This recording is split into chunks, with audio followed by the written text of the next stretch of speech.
Hi, this is Dr. Cairns with a brief lecture for Week 7 of High Performance People Management. First of all, let's review our roadmap, where we're going, how we're going to get there. And remember, this is our final week as we head down the home stretch, so finish strong.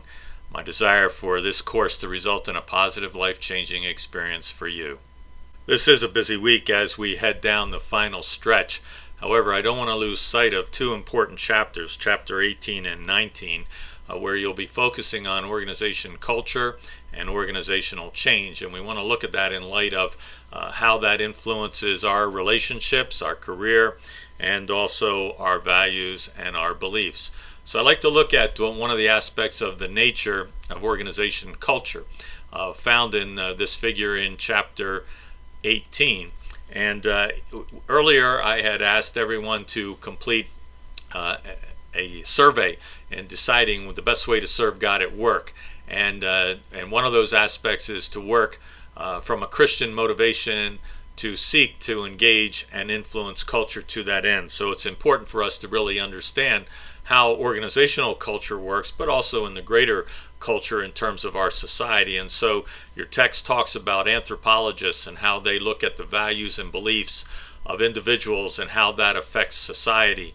And then sociology looks at the causes and consequences of our actions in the culture. And then social psychology looks at how social factors influence individuals. And then economics looks at how firms' cultural attributes influence their performance. And essentially that's an avenue of where we could look at sustainability. And so these are important things for us to see. In organization culture, we need to understand that it's made up and defined as a set of shared values, and according to your text, it's often taken for granted.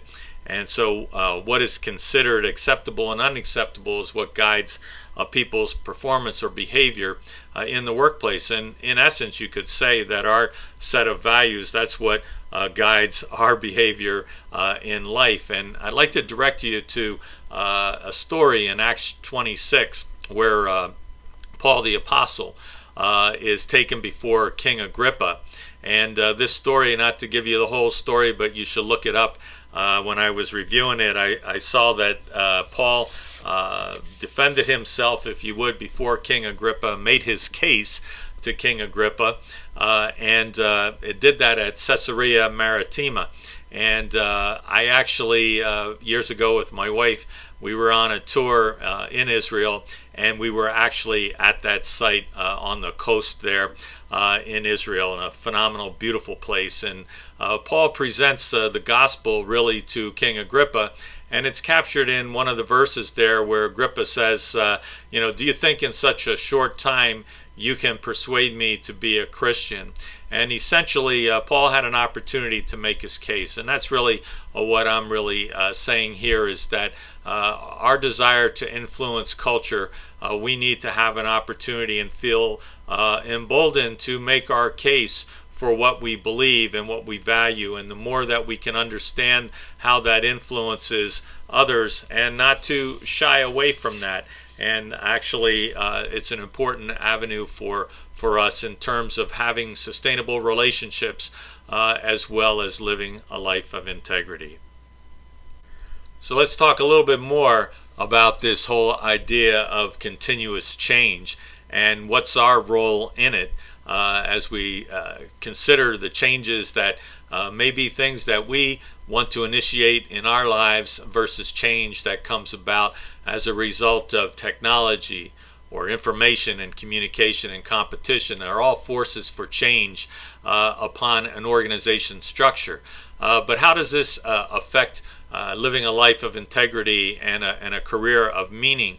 And let's examine, found in John chapter 5, a story of Jesus when he comes to the pool of Bethesda and sees a man who is on the side. And if you recall the story, there were many people there that needed healing, and occasionally the water would be stirred, and people who got into the water would experience healing. And there was one individual there that Jesus saw and approached him, and he said to him, "Do you want to be healed?"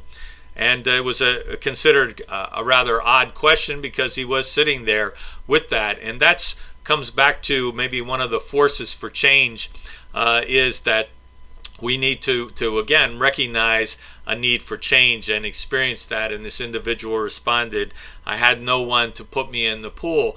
And then Jesus, as a change agent, said, do you want to be healed? And so that's one of the aspects that when we think about us as a change agent, I like in Joshua, it's one of my favorite books of the Bible, because it talks about the need to be strong and courageous and not to be scared or dismayed, and know that God is going with us wherever we go.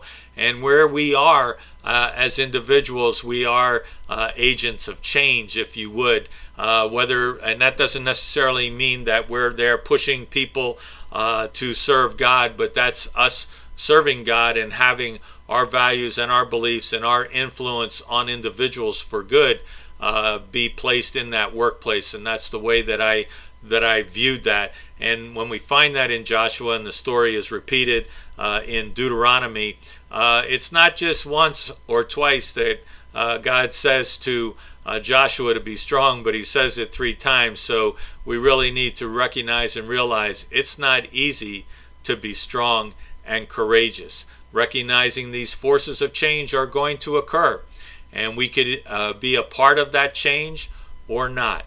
So think about those aspects as it influences really, is it going to change our values and beliefs? How is it going to affect us? Are we going to be proactive, reactive, and just really being responsive to God in the workplace? Chapter 19 is one of my favorite chapters because it talks about change. And I was involved in a transition from a TV station in Philadelphia. When I went there, we were NBC had bought the station, and it was a CBS owned station prior to that. So we were changing the affiliation, obviously, from CBS to NBC, and our slogan at that time was "Change is Good." And of course, change is good. However, it's not the easiest thing for us to consider. You remember that character, Mr. Rango, when he was sitting in the back of the car, comfortable in his aquarium, and only to be thrust out of that via a swerve or something that the driver had to do. And this is how sometimes change happens in our lives, where we're pushed to make a change, or we're pulled from our comfort zone. And as I look at this aquarium, actually probably any time he wanted to, Mr. Rango could have left that. He could have stepped out of his comfort zone. However, like a lot of things and a lot of people, he was thrust out of his environment, and that's how a lot of change happens with each one of us. And it's important to really kind of see that change is a part of life. It's something that's going to happen to us, and some of that will be changes perhaps, and probably more often than not, changes that are put upon us than changes that we seek out. But recognize this: in Ecclesiastes we find that for everything there's a season and a time for everything under heaven. So there are changes that are going to occur and transitions in our life that's going to happen as a part of a chapter ending in our life. And I actually like this particular Lewin's process, because in Romans we see where Paul writes, I know nothing good dwells in me, that's my flesh, for I have a desire to do what's right, but not the ability to carry it out. And so that's one of the things that I like in terms of Lewin's theory, is that I have an old state that I'm in, and I have a new desired state. And how can I create an awareness for that change and probably unfreeze where I am and make those moves towards a new state, and then achieving that. And Groeschel writes, you know what? You can change, and with God all things are possible, even the things you think that aren't possible. And remember, no man or woman can walk out of his or her own story. That's it. You have a busy week ahead. We'll daily make mention of you in our prayers, reading chapters 18 and 19. Do your Strength Finders assessment and participate in the forum discussion on turning strengths into competencies, and submitting your organization diagnosis paper. Peeking ahead, finish strong. Complete the Christian Atheist reading, chapters 11 and 12, and then chapters 18 and 19 quiz and a faith interaction quiz as well. Remember, virtual office hours, should you need to talk to me, I'm available Tuesdays noon to 1. Thank you and have a blessed week.